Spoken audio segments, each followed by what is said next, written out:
Il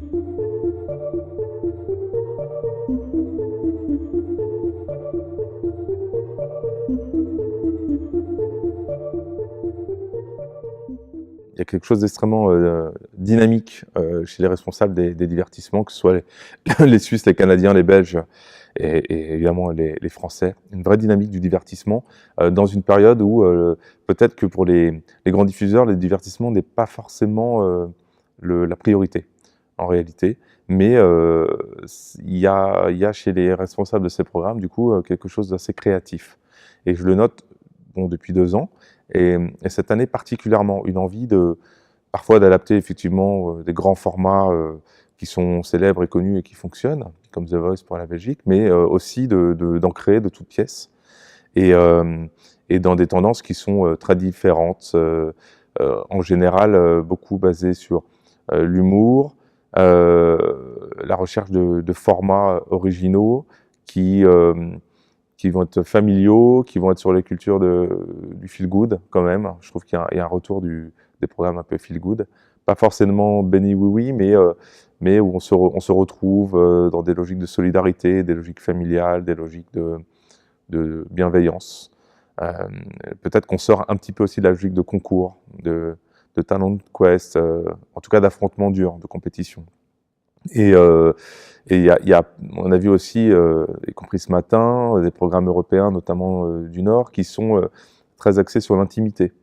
Les questions du corps, les questions de maison, les questions de parenté. Le projet qui peut nous réunir, on pourrait penser à la musique, mais en réalité, nos artistes sont peut-être un petit peu différents et ça impliquerait de les réunir sur une même scène.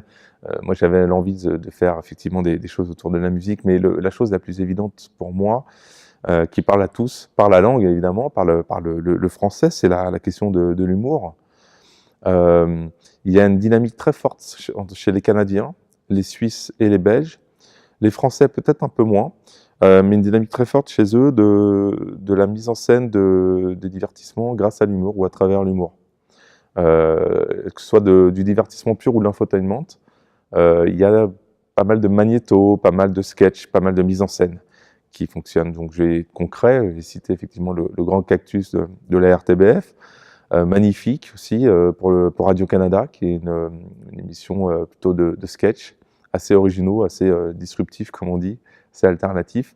Et puis la RTS a montré 26 minutes, une émission plutôt d'infotainment, où il y a aussi des magnétos qui sont très critiques vis-à-vis de la société suisse, en tout cas qui sont beaucoup dans la dérision, mais bienveillante. Et je pense que mettre en commun ces moments-là, ces séquences-là, et les proposer sur une plateforme numérique ou même une chaîne YouTube ou autre, dans une sorte de round-up un petit peu de l'humour francophone, je crois que ça pourrait être vraiment efficace. Et même avec les accents, même avec les réalités locales, on arrive à comprendre.